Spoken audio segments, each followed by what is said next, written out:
Anyone have moments in their life that they want to kind of talk about? Like, what kind of story is like this? Because one of the things that's interesting in this is, like I said, it's not always easy to look at things this way.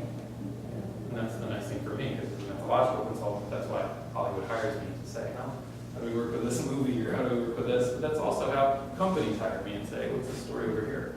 How do we help to better our employees with the story we're trying to tell? But my favorite, bar none, is just working with people and talking about the story that's going on inside for them. And how does that line up? Because frequently, like I said, sounds like you guys just want to hear more. Oh, we got everyone. So how do you create the structure for a story? Let's say we wanted to create a story, or a story for ourselves or our kids, or help our kids create a story. How do you do that? How do you create the structure for a story? The method that I utilize is I frequently will do this. I'll know kind of where I want to start, and I'll know where I want to go, and I will let my unconscious mind help fill in the blanks, first of all. Another thing that I'll utilize is I'll try to find similar stories as to what I'm dealing with. So if you're trying to work with a story inside of yourself, you're trying to say, hey, like what's this? By the way, if it's useful to anyone, I have a search engine that I also built that has 50,000 story patterns that you can utilize and find. It's called storyseeds.org. Storyseeds with an S.org. If you want to email me, my email is richard@storyseeds.org. Feel free to ask me questions about what's going on. If you want your own story panel, work with it. But the thing is this, you have certain motifs, you have certain moments that you want to get through. I find that if I'm writing a story, which I think is where you're kind of going with your question, it's more like how do I utilize this for storytelling more than looking at the story of my life, or am I wrong on that assumption? Either or. Whichever resonated with you to go with. My own tricks back on me. So there's kind of a thing where I find that if I read a story, there's certain things in the story that click, there's certain things that stick and that I hold on to. The rest of it I forget for the most part. And I utilize, it's funny, the Beatles, the way they used to write music was that they would come up with a song, they'd play it, and then the next day, they would never write it down. They didn't actually know how to write music, literally like notes. They knew how to create, but they didn't know how to write it down. And so the next day, they'd say, hey, does anyone remember that song? And they'd be like, no, I don't really remember it. And they said, well, then no one else would, and let's make a new one. So I encourage people to utilize the filter of forgetting to work with story. Think about the stories that have resonated with you. Think about the moments in the stories that have resonated with you. But also think about your own life as a kind of, what are the moments that have resonated with you? And do any of these match up? What are the moments? I gave you one or two models, that you can utilize. Those books, by the way, are excellent ones. Another book that's tremendous, and I'm going to say this, and it's for everybody in the room, I'm totally being inclusive, the book Women Who Run with the Wolves is a tremendous book on how to interpret story, how to look at the stories in your lives. And as a guy, I find reading that book, I get mega points for understanding women's stories, understanding what that moment is, but also understanding that there's a feminine component inside of me too. We all have all the stories inside of us. We all have one of these components that resonates. And so it's important for us to not be attached to name and form. It's important for us to not be caught up by being like, well, that. Now what I find is, like I said, once I've got those moments, those motifs, those patterns that resonate with me, if I was trying to write a story, I would utilize those. But frequently I just allow the story to kind of start talking. If I'm doing dialogue, I'll pull the technique that Quentin Tarantino does, which is actually almost identical to something that psychologist Carl Jung did, called active imagination. He'd just take the characters, he'd plop them in a room in his mind's eye, just let them talk, and whatever they said, he'd write it down. And I think that there's a moment where you're being really honest with your deep part of yourself. You're not being scared. By the way, a great book on that process is called Inner Work. It's also by the author Robert A. Johnson. And it talks about how you have conversations with your unconscious mind. Your unconscious mind can tell you lots about the story that's going on inside of you.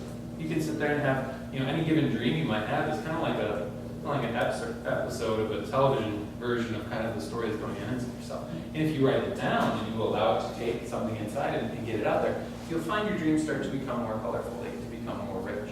They start to become more vibrant, more interesting. And then, of course, they're always mysterious because that's the key piece. That's what keeps us on this journey. It's the mystery component.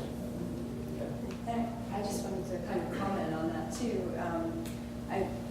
You're saying like when things resonate with you, to not ignore it, because a lot of times I think we do that. And I had a few years ago, I kept thinking about how it's kind of kept coming up in my life that people were like creating like campfires, and I didn't know how to make a campfire. I used to go camping all the time when I was little, but people always made it for me, and it bothered me that I didn't ever make a fire on my own. And instead of just kind of like throwing out that's something stupid, I realized that I felt incapable in general in a lot of ways. So I talked to Rich about this, and he said, let's go build a fire. So I built a fire, no fire starter, in the snow. Yeah, it was cold. It was very cold.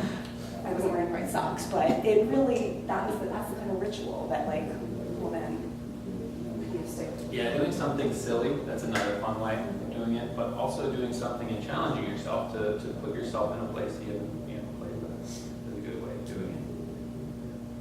Excuse me, Yes. just a curiosity. The rite of passage you were talking about with this 13 years old boys, was just for boys or also for No, there girls? was a girls group too. I was assigned to the boys group because I personally and I agree with this idea. I don't really have any right to initiate because I don't really know what that is. The thing that was interesting though is that we sometimes would have certain things where we cross paths. We would do a sweat lodge with the boys, the women would do a moon lodge. And at one point, I was teaching the kids a lot of carving. So we would be out there and we'd pick up a piece of wood, and I wouldn't tell them to try to make it into something. I'd say, look at the wood and see what is inside of it, and then let it kind of come out. And I actually carved this really interesting little figure that was very kind of meditative. And when we got back and we united all the groups, the women's group as well, the young women, there was a little girl who was there, and she was fixated on this statue that I was carving. And by that time, I was just standing in for the stone. And she came up to me and said, "That's amazing," like, sort of thing. I was like, "Well, I guess it must be for you." She was like amazed that I would just, "Here you go," sort of thing. But so she took it. She was interesting. She kind of scampered off. She had a very wolf-like element to her. Very blue eyes and kind of like little pointy ears. And she came back sometime later to me and she said to me, "Do you want to know the secret of womanhood?"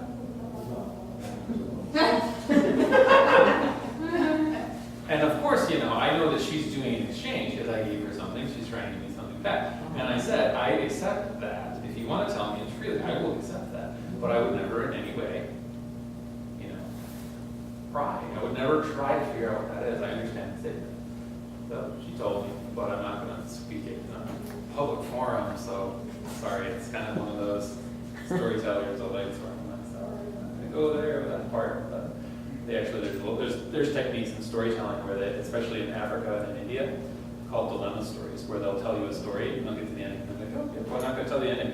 And then people will argue over what the ending should be. And it's a wonderfully useful tool for getting people. There's ones about dealing with fathers, there's ones about dealing with mothers, there's ones about dealing with lots of different things, life and death. And it's a wonderful opportunity to get into that. Yeah.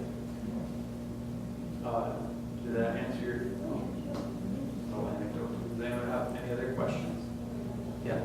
Not quite sure how to word this, and it came up more with something you were saying before and a little bit with how you were asking how to structure the story, but there are times in your life where people tell you your story. Yep. And is that a reflection, is that, how would I put this?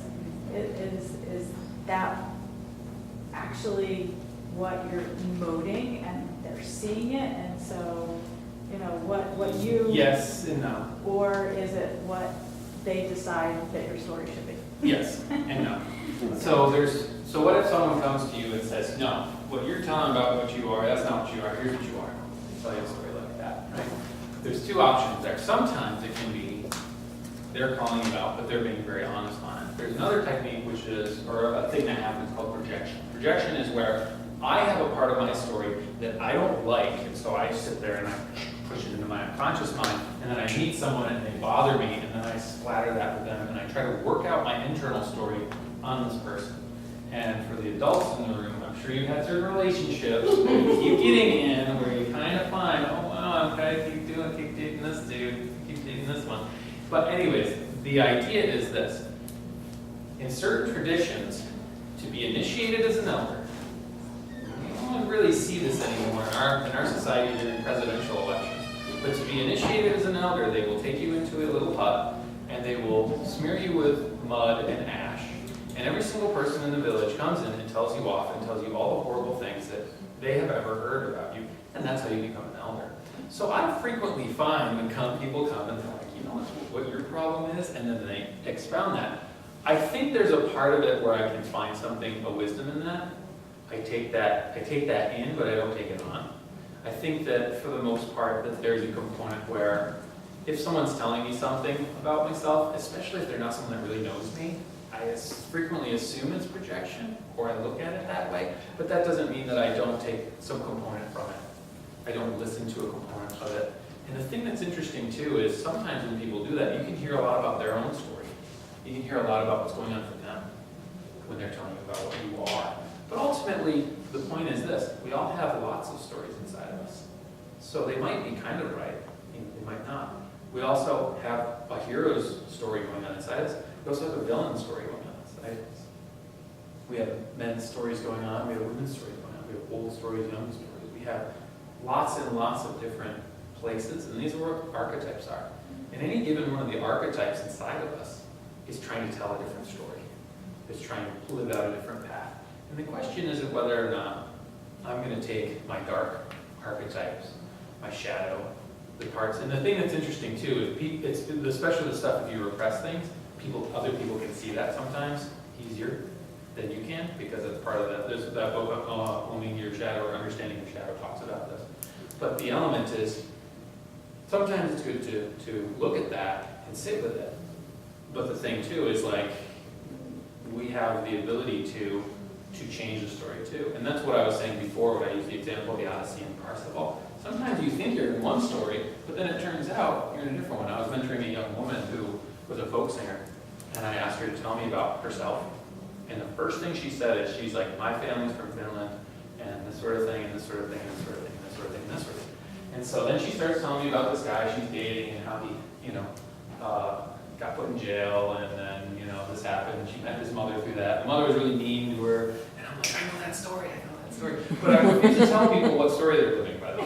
Because I learned that you have to earn it. It's meaningful. The potency is in the self-discovery. So even if you say, here's my life story, I will point you in a direction of a couple books. And the question is, with that. But so what happened was I pointed her in the direction of a book, and she read it, and she said, I figured out what story you think I'm living, and you're dead wrong. And I was like, uh-oh. I gave her a Greek story, but the first thing she said was, my family's from Finland, and that sort of thing. So I was like, oh, okay, so here's the version from Finland, and she was like, oh my God, this is amazing. And she's a folk singer, so she made an entire album out of that story. Rather than the Cupid and Psyche, it was a woman in a polar bear. So, that happens too. And one of the things that's tricky for us, and this is why I encourage people to read different stories and look at variations upon these.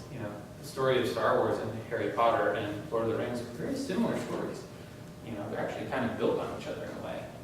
But the point is like, sometimes you have to slay the dragon, and sometimes you have to, you have to charm the dragon, or you have to, learn to ride the dragon. It's never easy. And the point is, if it were, it would be boring, and it wouldn't be a good story. Yeah. I'm sure you've worked with a lot of young people. I mean, what kind of stories have you used or just told in the past?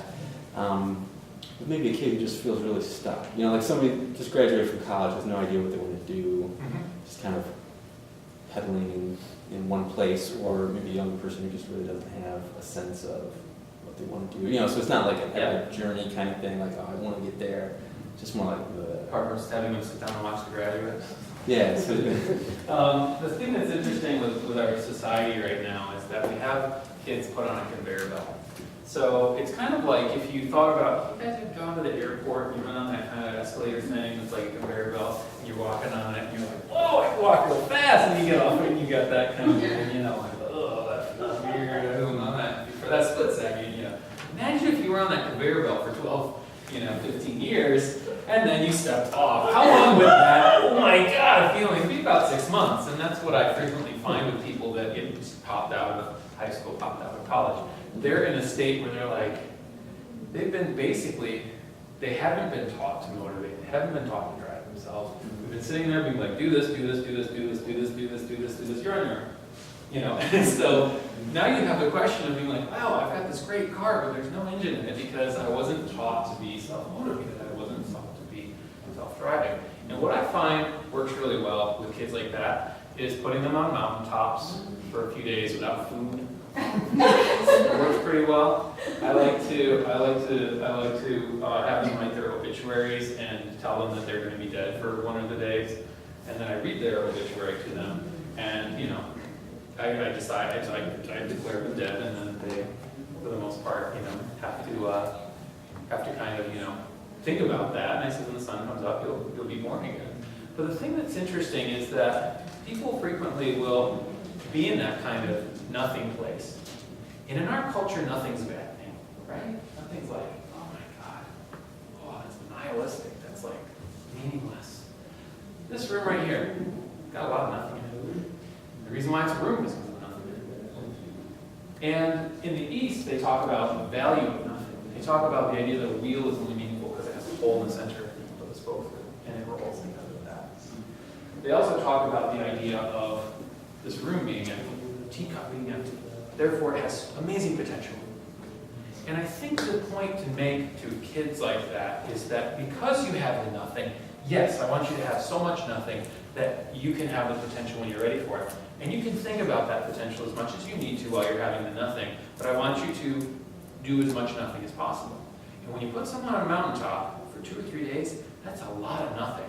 Because they're sitting there and they're like, I really don't know what to do right now. No cell phones, right? Yeah, no cell phones, exactly. You know, and for the most part, the idea is in our culture, we don't like the idea of nothing because we want to have more and more stuff, right? The problem is we're very mechanical in the way we think of ourselves. We want to progress in a journey forward. That's very mechanical. Nothing in nature moves really that way. You know, even when you take a step forward, your foot's moving backwards in a way. So usually the kind of work like an ocean wave is 2 steps forward, 1 step back. 2 steps forward, 1 step back. And what I would do is I just basically tell the kid, yeah, have it 1 step back. Good. Do it as well as possible. Have as much nothing as you need. If you want to have nothing while you're wandering and traveling, you can do that. If you want to stay here, do that. It's kind of like when someone says they're really bored, and you're like, cool. I want to see how bored you can be. I want you to sit there and seriously try to be as bored as you possibly can be. You know, and what I find is at that point, I'm jumping onto the story that they're telling me, and then I'm encouraging them to make that story the same thing. I'm not changing the direction of it. But of course, they don't want to be more and more bored. And I'm like, I want to see how bored you can get. And eventually, their response is to do something that they want to. Now, one of the other techniques that and the thing that's really interesting on this too is there's a moment of, currently online, there's a lot of wonderful articles about this. You know, you'll find things about, like if you ask the question, what do I do with my life? There's a great article that came out a couple of years ago that said, take a piece of paper out and write what you want, like what is the most meaningful thing you could do with your life in one sentence. Okay? Now, did you cry? If you didn't, cross it out and write it again. Did you cry? No, cross it out and write it again. And you sit there and you hone the story again and again and again to the moment of doing that. I know that story, by the way, that I was mentioning that I was working on for the Mayan is a great story. I want to tell them. The other thing I encourage people to do when they're kind of not sure where they're at is try to figure out your gifts. And all that really means is, how did you like to play when you were a kid? People frequently, when they're kids, they will play, and those forms of playing will be a kind of a glimpse into what your gifts might be. The other thing is to look at your wounds. Your wounds are frequently the doorway to your gifts. So if you have gone through a tragedy when you were young, if you have had a moment where you had to deal with, you know, a difficult moment, frequently people, especially who study biographies of famous people, that influence where they're coming from, that influence what they were here to do. And it's only in our core, true being of our core, that we can truly be wounded, I found. You know, myself, I mean, I had moments where I had to, fairly significant traumas as a little kid. And looking at that as saying, you know, it's funny, one of them was that my mother has epilepsy. And so she had a lot of grand mal seizures, and I had to take care of her as a little kid. And if you've ever seen a grand mal seizure, a person locks up and they shake. And when you're 9 years old, you weigh half the person, and you're trying to tip them on their side so they don't choke. And that happens twice a week for years. That's pretty hard, you know. And it was interesting, I was telling someone earlier, a couple days ago, that a couple years after that started happening, I saw somebody get killed. And I was probably like 11, 12, and I saw somebody get killed. By that time, I was kind of burnt out to the point where I was like, oh, okay. You know, it didn't really affect me in a weird way, because I was already kind of wounded. But the thing that's interesting in this is that I have a mentee that I've been working with. He's 18 now. Started working with him when he was 10. And his mother has MS. He has to take care of her. And it's really hard for him to listen to other adults. But because of the stuff that I've gone through, he knows that I get it. And so that's one of the things that's important about the wounds. They give you a certain medicine. In shamanic initiations in the Eskimo, they would take, say you started having visions, the shaman would take you and understand if you were going to be the next shaman. They would put you in an igloo, and they wouldn't give you any food. Kind of interesting theme. And, you know, for so long.